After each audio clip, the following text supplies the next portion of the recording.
सत्संग से सोधी आवे, नहीं जीव 84 में जावे। सत्संग से सोधी आवे, नहीं जीव 84 में जावे।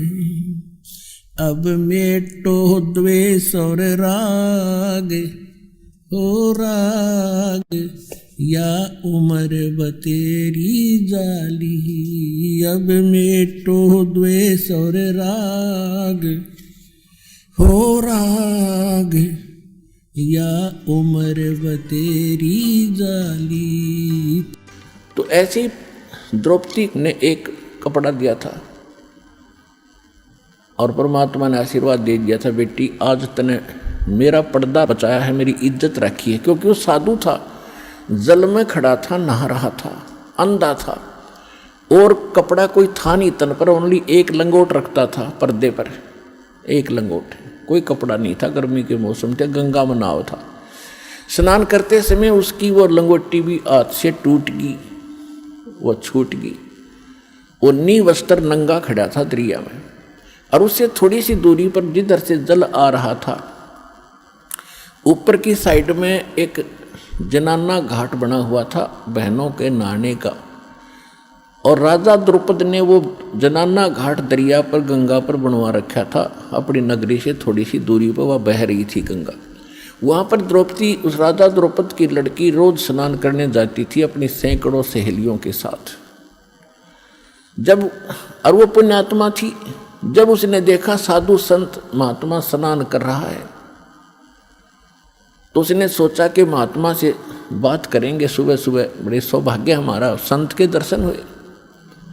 कहते हैं साधु दर्शन राम का, मुख पर बसे सुहाग, और दर्शुनी को होत है जिनके पूर्ण भाग। साधु दर्शन राम का, साहिब आवे याद, और लेखे में वही समय बाकी का समय बर्बाद। फिर उसने सोचा कि संत नहा रहे हैं, मैं भी नहा लेती हूँ, फिर स्वच्छ होकर बात करेंगे। वो स्नान करके आधा घंटा में बाहर आई घाट से, क्या देखा कि महात्मा तो फिर भी जल में ही खड़े हैं। वो बाहर इसलिए नहीं आए कि मैं अंधा हूँ और नी वस्त्र हो गया नंगा, और लड़कियां की आवाज़ सुनने लगी। तो पहले इतने पानी में था और गहरे में चला गया इतने में कि कहीं बहन बेटियों के सामने मैं नी वस्त्र नजर ना आऊं, शर्म का मारे। अब वो कुछ नहा नहीं रहा था, वो ऐसे हाथ मार रहा था। वो सोच रहा था कोई कपड़ा बहता हुआ आ जाए, मैं लपेट कर बाहर निकलूं। द्रौपदी ने देखा आधा घंटा हो गया, संत नहा नहीं रहा, कुछ खोज रहा है। फिर उसने देखा अपने ध्यान से कि महात्मा तो नी वस्त्र है, ये वस्त्र बिना आवेगा नहीं, बाहर कोई वस्त्र पटड़ी पे है नहीं, ये सारा दिन खड़ा रहेगा, रात को निकलेगा, गल जाएगा भूखा प्यासा। तो लड़की ने आओ देखा ना ताओ अपनी साड़ी पाड़ी। राजा की लड़की की कितनी कॉस्टली साड़ी होती है, कीमती साड़ी, कपड़ा होगा विचार कर लेना। और उसने उस इतनी कीमती साड़ी और संत के लिए पाड़ कर डाल दी। एक लकीर, एक बिलहात की, यानी 9 इंच लगभग, कोपीन आकार की, और पाड़ के और 3 फुट चौड़ी लंबी पानी में डाल दी। बहता हुआ वह साथ से निकल गई, लेकिन महात्मा ने दिखाई नहीं था, लीला थी उनकी, और निकल गई। 7-8 बार ऐसी साड़ी पाड़ पाड़ के, एक बिलहात यानी 9-9 इंच 7-8 बार पाड़ के डाल दी, लेकिन साधु के हाथ नहीं लगी, वो साइड से निकल जाती थी, उसको दिखाई नहीं देता था। तो यह लीला भी भगवान कर रहे थे कि इसके कर्म बनाऊं, इसके कर्म बने या इसका एक कैर टूटेगा, वो बचे क्यों करे इस बेटी का। अब देखो पुण्यात्मा, लोभ लालच करे तो ऐसा करे, बेईमाना करे तो ऐसा करे। उसके साथ और भी सहेली थी, नौकरानियाँ थी।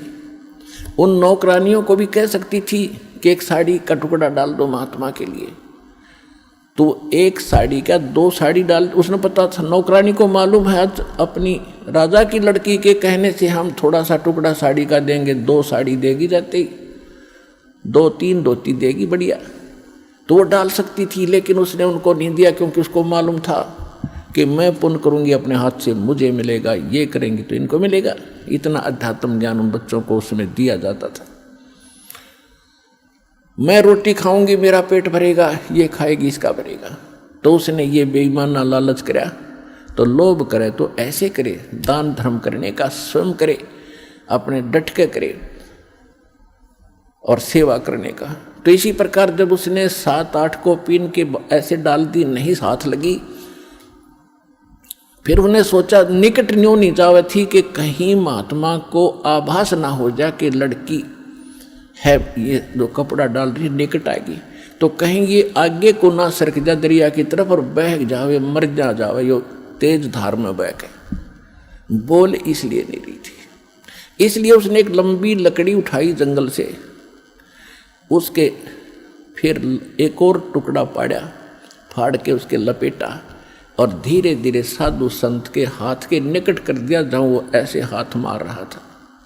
जब उसके हाथ लगा उसने तुरंत उसको पकड़ा मजबूती से। फिर उसने देखा कि ये वैसे कोई बहता हुआ कपड़ा नहीं है, ये तो स्पेशल साइज पाड़ कर साड़ी का दिया हुआ है, और बेटी भी आस पास ही होगी। वो तो अंतर्यामी थे, लेकिन लीला जो भगवान करते हैं, जैसे 120 वर्ष धानक रूप में, जुलाई रूप में काशी में रहेगी, कोई आज तक नहीं समझ पाया वो भगवान थे। आज समझ में आ गया कि वो परमात्मा थे और हैं और रहेंगे। तो ये लीला ऐसी गजब की करता, कोई सोच भी नहीं सकता यूँ भगवान है रह कैसे। अंधे की लीला कर रहे थे, अंधे वाली करी पूरी। इस काल को भी धोखा देता है, यही वेद में लिखा है, और यही नानक साहब कहते ए ठगवाड़ा ठगी देश खरा सियाणा बोता बार, ये धारण के रूप रहा करता है। और खुद कहते भगवान सोचल सिद्धर मैं करूं अपने जन के काज। तो द्रौपदी जब उसने वो टुकड़ा लिया, देखा कि हाँ ये तो किसी लड़की बेटी ने दिया है, तो कहा बेटी आज तैने मेरी इज्जत रखी है, भगवान तेरी इज्जत रखेगा और तुझे बहुत ज्यादा दे। अब उसका वचन कैसे टले, तो सुपात्र को दिया दान। इस संसार में आने वाले कैर से भी कुछ ऐसे कर्म हैं जो दान से ही कटते हैं, कुछ ऐसे कर्म हैं जो सेवा से ही कटते हैं, कुछ ऐसे पाप कर्म हैं जो आपके आरती सिमरन सत्संग सुनने से कटेंगे, कुछ ऐसे कर्म हैं जो दान धर्म करने से और हवन यज्ञ करने से कटेंगे, कुछ ऐसे कर्म हैं जो दंडोत प्रणाम से ही आपके नाश होंगे, कुछ ऐसे पाप कर्म हैं जो सिमरन से ही कटेंगे। तो हमने सारे फार्मूले अपनाने अपने अंतःकरण को धोने के लिए, साफ करने के लिए। तो वो तरीके सारे के सारे आपको यहाँ मिलेंगे और पृथ्वी पर नहीं हैं। इससे आपका अंतःकरण भी साफ होगा, जिस कारण से आपको इस जीवन में भी सुख होगा और मोक्ष भी मिलेगा।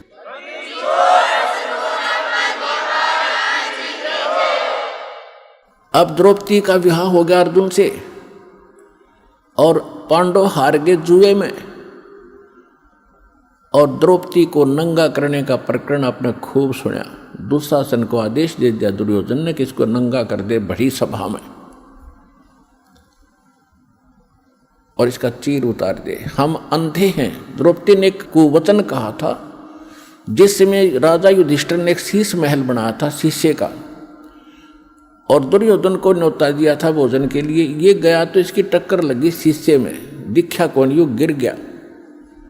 द्रौपदी आई थी पानी लेकर के सिर पे मटका भर के,